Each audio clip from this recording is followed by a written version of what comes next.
Hello and welcome to Wednesday Debate Live with Taghreed Hussein here on Nile TV International. Tonight we'll be talking about a headline that is making the news concerning the BRICS. South Africa is hosting the 15th BRICS summit between the 22nd and the 24th of August, to which President Ramaphosa has invited the African heads that have officially applied to join this important organization, Egypt among those countries. Prime Minister Dr. Mustafa Madbouli had arrived earlier in the day at Johannesburg in South Africa to participate on behalf of President Abdel Fattah el-Sisi in the 15th summit meetings of the BRICS, which is held within the framework of BRICS Plus, and it comes under the title this time BRICS and Africa, and a sense of partnership for accelerated growth, for sustainable development, and also for comprehensive multilateral action. Dr. Madbouli attends this evening an official dinner and a cultural celebration that is hosted by the President of South Africa for the heads participating delegations, and tomorrow the Prime Minister is scheduled to deliver Egypt's speech at a very high-level dialogue session, participating in the intervention also among those important sessions. Being the voice of Egypt to the whole world, Nile TV International is bringing you around the clock the different meetings and the sessions that are held also on the sidelines of the BRICS summit. This in addition also to the official statements and addresses that happens live to send it everywhere in the whole world. So we are going to be shedding light more about what's the BRICS bloc and what is the future of the BRICS and the consideration of the expanding of its members. Egypt had submitted a formal application to join the BRICS group. And along with our distinctive guest for tonight, Professor Dr. Ibrahim Hagazy, Professor of Marketing at AUC, together we'll be talking about today's economic challenges and also Egypt's application to join this important group. What's the future of the BRICS? Will it change the whole world order? How are you, Dr. Ibrahim? Thank you so much for coming. Thank you, Ms. Taghreed, for inviting me. Pleasure. Thank you so much for coming. Together we'll be talking about this important topic, but first, let's have a look at the hour's top stories. The Nation's Future Party had announced in a statement earlier on Wednesday its endorsement and support for President Abdel Fattah el-Sisi's candidacy to run in the upcoming presidential elections. In a statement, the party said that its support for President el-Sisi to run in the presidential elections is based on the need to preserve the achievements made in Egypt over the past 10 years in all sectors of the state, which the president has led since assuming responsibility in the difficult circumstances and amid great challenges that the Egyptian state has never been exposed to in its contemporary history. Egypt succeeded under the leadership of President el-Sisi and with the solidarity of the people and the armed forces and the police in eliminating terrorism and achieving security and stability, along with promoting comprehensive development in all fields, politically, economically, socially, internationally, and foremost among them is restoring Egypt to its pivotal role worldwide. So the meeting of the BRICS this time, will it determine the future of the bloc? How far is it going to emerge powerful? How powerful is the BRICS bloc, and more, with my distinctive guest, Professor Dr. Ibrahim Hagazy, Professor of Marketing at AUC. Right after this report, we'll be back. Members of the BRICS economic group of major emerging economies are meeting this week in South Africa for a summit that could determine the future of the bloc. This 2023 meeting is the 15th annual BRICS summit, attended by the heads of state or heads of government of the BRICS 5 member states: Brazil, Russia, India, China, and South Africa. Discussions around adding new members are expected to figure high on the agenda of the 3-day summit that began on Tuesday, where BRICS leaders, with the exception of Russia's Vladimir Putin, will gather in person for the first time since the pandemic. Like most multilateral alliances, BRICS' aim is to encourage economic cooperation between its members and promote economic and political stability. Furthermore, it also aims to enhance the representation and role of developing countries in international institutions. An expansion would only be the second in the history of the group, which focuses on economic development and increasing its members' voice in global forums. South African President Cyril Ramaphosa also invited the leaders of other countries to the summit, including several African countries. Now, 22 countries have formally expressed an interest in joining the bloc, while that many have also made informal inquiries. Those who formally applied include Argentina, Mexico, Iran, Saudi Arabia, the United Arab Emirates, Egypt, Nigeria and Bangladesh. The main summit, as well as the sideline meetings, are to produce general calls for more cooperation among countries in the global south. Opinions differ between Brazil, Russia, India, China and South Africa over accepting new members into the club of major emerging economies that is seeking an alternative to the current international order.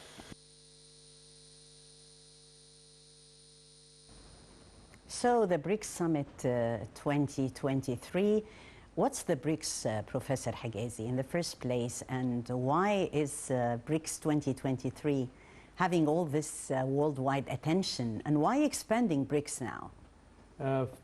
First of all, BRICS is an old group. It's not a new one. It was established back in 2009, and it was only 4 countries, which is Brazil, Russia, India, and China. And then a year later, South Africa joined the group. So until then, you know, they meet actually every year. Actually, this is the first time they meet face to face after the pandemic. Though last year they met in China, and President Fattah al-Sisi was invited to attend the meeting, which is a starting point for introducing Egypt to the group itself. So this is number one. But I would like also to mention the mechanism of BRICS. So it is a group truly, but they have 4 things. They have a secretariat to manage the whole thing in Shanghai, China. And then they have the New Development Bank, which is owned by the BRICS members. And this is very important because you have to realize that they developed this bank to help member countries. And they created what they call the Contingent Reserve Arrangement, which is the SRA. It's similar to SDR of the International Monetary Fund. The purpose of the CRA is to give liquidity, which is very important, to member countries if they have a problem with their balance of payment in terms of trade. So there is a mechanism already existing in action, and it was established in 2015. So you can see that with the time they progress to develop new mechanisms that help the group. Egypt, along with Bangladesh and the United Arab Emirates, have joined the ownership of the bank. Why? Because I think this is a very good step for Egypt. This was in March 2023 actually, so it's brand new. Egypt did not yet join the BRICS group, but they did join the ownership of the new development bank of the BRICS. So the purpose of the bank is to help the liquidity and financial problems of its members at the bank and also of the group. So that's very important to be realized. Another thing also, they have business forum similar to the World Economic Forum, and actually it took place yesterday, the 22nd, although this was the starting. Today, the 23rd, is the closed meetings among presidents of, or the heads of states of the 5 members of the group. And then tomorrow will be the declaration of results of what we expect to hear. And I think the whole globe, and including the United States, is expecting to hear something. So this is the BRICS, as I said, 5 states. All of them are large, and I would like to mention some statistics to highlight the power of this group, not just economically, but also in terms of population and in terms of military. And I just read today in their official website these statistics. First of all, we have to know that these 5 countries, they represent 40% of the world population, which is in the vicinity of 3.25 trillion individuals. And I'm stressing on this because when we talk about Egypt, this will come to play a major role for us in the future. The second one is they represent almost 29% of the world trade. And in that dimension, let me mention to you the numbers among the group. Brazil, for instance, is trading with other members, the other 4 countries, on a yearly, this was in 2021, $162 billion. China, Russia, $164 billion. China, which is the largest, $416 billion. That's only among the group. And I'm also stressing these facts because we will highlight the declaration expected, one of the declaration expected also. Yes. And the smallest, of course, of the group is South Africa, and they are trading in $52 billion in 2021 among members of the group. That's kind of highlighting the power of this, the trading power BRICS group. of the group. In addition, they represent 31.5% of the global GDP, gross domestic product. Yeah. Now, if we compare their GDP, cumulative, against the G7, G7 is only 30.3%.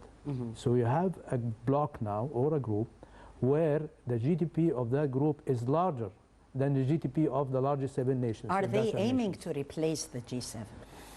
There are many things. There are many things that are subtle, but when they try to convey these statistics, we can read. I mean, those who understand why they are doing this, yes, you can read there is something. But they never announce that they are against this. All they're saying, we are fed up with what's going on globally, financially and economically, and there is no agility, there is no inclusiveness of developing countries. And so that's why they're trying to make the multipolar kind of mechanism to manage the world economically and other facts. So that's another statistic that is very important. Now, as I told you before we go live, they also mention about their military power. For instance, 230 billion are spent yearly on military arming of the group, 230 billion. They're also mentioning that they have 6,436 nuclear bomb. What does that mean? What's your reading? I'm reading here that they are telling them we are not just going to be a financial group that help ourselves, but we are powerful also in terms of military. So if you have the NATO, we also could have this. Plus they mentioned something very interesting, 11 million military counts, the military individuals as a group. We are not talking yet about those who are applying or submitted their official application to join the BRICS. So their annual growth rate, it's the largest in the globe today. With all what is happening with the Russia war, with the escalation of prices, you have India 7.2% annual growth rate. You have China 5.2% annual growth rate. You have Brazil 2.25. Egypt also is along the 2 point something 5, I believe, in terms of the annual expected growth rate. Yes. Of course, Russia and South Africa are the least because of what is going on in Russia. So statistically, you can see that that group is not just talking about itself. It's talking that we would like to now join the global arena in terms of economic, military, financially, and population-wise. Yeah. So that's what the BRICS is about. And this is the mechanism. They do have a mechanism. They do have a bank. They do have the CRA, which is providing liquidity. They already are talking about trading among member countries in terms of their own local currency, which is what we can still talk about. So this is what the BRICS, this is what the mechanism, and this is what... How powerful they are. Exactly. Well, Professor Hagazy, we find that the BRICS today are really capturing not only headlines, but also capturing the attention of economists, of politicians, and we can have, let me say, the BRICS Club, which is really very ambitious today. What would be the criteria of choice if we're talking about the expansion or the addition of more members? The criteria, what would be this criteria? The criteria is a bit ambiguous because I don't think they had in mind when they established the group that they will expand it. But right now, from doing my research, whether online in terms of their websites or other reports, number one, they expect the country to have a significant and growing economy. That's number one. Yeah. The second one, also, it has to be from moderate to large population. Thirdly, they have to have a strategic location globally. And they're looking for the diversity in terms of geographical representation.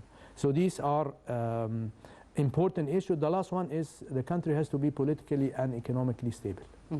So this is the main criteria for joining the BRICS. Yeah. And that's, I think, the reason why they are accepting application. If you look at the number of countries here, you don't have to meet all of them, but at least you have to be good in one or two of these parameters or criteria here. Yes. Well, we are saying that they are, yes, really capturing the attention of economists and politicians around the world, and it is meaning a lot, the BRICS, for the world today. Egypt is meeting the criteria for acceptance, is politically stable, definitely, and as Professor Hagazy had mentioned, that it should have a stable economy, and of course our strategic location is a great plus. Actually, officially. Yes, it's the second largest economy in Africa. So the new chances of Egypt joining the bloc, Dr. Hagazy, how do you see those chances? First of all, I want to talk about this issue that is circulating in the media about the new BRICS currency. Yeah.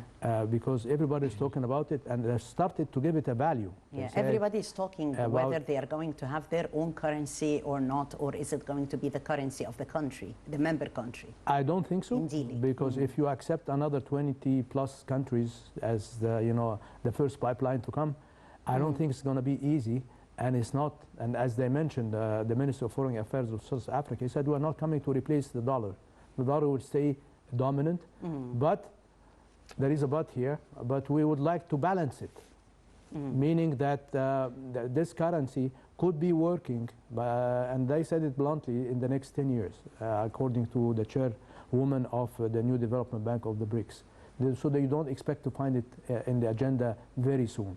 But even when they're trying to talk about it, they said that the local currency will stay, but this will be working in terms of the SDR, sort of between nations, between governments, rather than between individuals. And they give it a value of one BRICS unit equals to $55. And so the United States is really panicking if this will take place.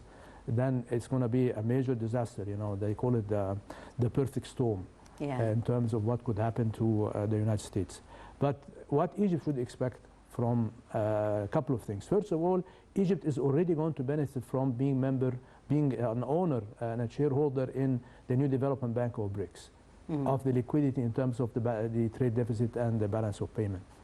So here you have an injection of that bank. Plus, the bank is already very large in terms of capital. The capital of the bank is already paid $50 billion or equivalent of US dollars. So that gives. And they already have almost, since the start of 2015, they always have started to finance approximately 50 projects in the 5 countries member of the group. And they're talking about what type of project? Renewable energy, sustainable developments, and the petrochemical products, more or less. And as Ramaphosa mentioned in his speech today and yesterday, he said the purpose of this summit today, as you mentioned in the beginning of our discussion today, is Africa partnership. Yes. And he bluntly mentioned it twice, because I heard it twice, yesterday and today. He repeated it again today. He said, we are not going to export rocks and sands. We want people to come as FDI, and we want them to process and produce finished products to go out of Africa. Now, who's going to help Africa to do that? It is the New Development Bank. Yes. Is Egypt actually, and they mentioned the African Free Trade Arrangement or Agreement. Yeah. It is 58 countries with the exclusions only of 3 countries that are not in the African Free Trade Agreement, which is Libya, Sudan, and Madagascar. So these are the 3 countries that did not join. So Egypt is already in the FTA. And the purpose of FTA is to eliminate all trade barriers and trade tariffs here. Where is Egypt? Egypt will have now another arm away from the IMF in case that they need some kind of financial assistance to bridge certain bottlenecks in our economy. That's number one. Number two, and again I refer to the statistics now, if we have only 5 countries, which will, if we succeed to join them, we have a market for our products and services in the vicinity of 3.5 trillion individuals. That's a big market. Number two, the technological knowledge and know-how that we can import from the other members, such as China, Russia, strengthening, India. of so course, that will relations give also. us also an opportunity here, not only to export, plus also the know-how in terms of accumulating know-how. Foreign direct investment in Egypt. Already you have a FTA area in the Suez Canal with China and Russia already existing. So imagine that you are a member also of the BRICS. Then you can imagine expected FDI to Egypt by member countries. And again, if we enlarge it to another 20 plus, then these are all benefits for Egypt and for Egypt's economy. Yes, definitely. And joining the BRICS will allow Egypt to better draw also on the expertise of the member nations in the group, industrialization in terms of economic growth. And as production increases, Egypt also will be having access, as Professor Hagazy said, to the vast economies, and also strengthen its ties with the members of the group itself. Yes. Well, last June, in the meeting of the Friends of the BRICS that was attended by His Excellency, the Minister of Foreign Affairs, Sameh Shukri, he said that Egypt seeks stronger cooperation with the BRICS. Today, with the BRICS gaining momentum, Professor Hagazy, and we're seeing updates around the clock, so with its popularity increasing, are we expecting a change that it will have or an impact on the world order at large? Definitely.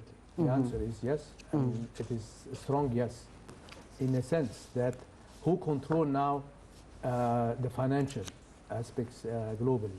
It is the US dollar. And you know, since the 70s with Nixon, he said the dollar is no longer backed by gold. It's backed by the strengths of the US economy, and it's backed also by the oil dominated in US dollars. That's why sometimes they call it the petrodollar. So imagine now if the United Arab Emirates, Algeria, Nigeria, Saudi Arabia have joined the BRICS. Yeah. And one of the fundamental points in BRICS, which is they are going to maybe declare it this time, is to ensure the trade among member countries with the local currency. So if you think out loud and see, if this happens, and if Saudi Arabia decided to trade its oil not on dollar basis, but on its own currency basis, or the local currencies of other countries, then definitely this will have an impact on the demand on dollar, and it will have a major impact on the global. So that's number one. Second, now if any developing countries is seeking funding for its infrastructure projects, including Egypt, you go where?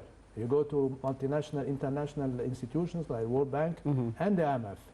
And there are always conditionalities that are associated with lending to developing countries. Right. The new development bank, clearly, and he mentioned Ramaphosa today, we are going to lend Africa with no conditionalities. And that's very important because, again, you find many countries, including Bangladesh and many other, emerging or developing countries, are wanting to apply because they want. I'm sorry to say, they don't want the conditionalities. Yeah, they are very tired and sick of what is going on the other side. So again, it has to be observed what will happen after tomorrow declaration, definitely. Well, definitely more than one important benefit that is going to emerge here. Egypt joining the BRICS will allow Egypt to better draw on the expertise of the member nations in development, industrialization, and economic growth. Also, definitely strengthen further the relations among the members of the group. How far will the BRICS be having an impact on the global world order? As Professor Hagazy said, that it was a blunt yes, it will. And Ramaphosa earlier, through his support behind the BRICS expansion, saying that a larger body would represent a diverse group of nations that would share a common desire to have a more balanced global order, as he put it that way. And we'll be reading through this statement, a break, and we'll be back.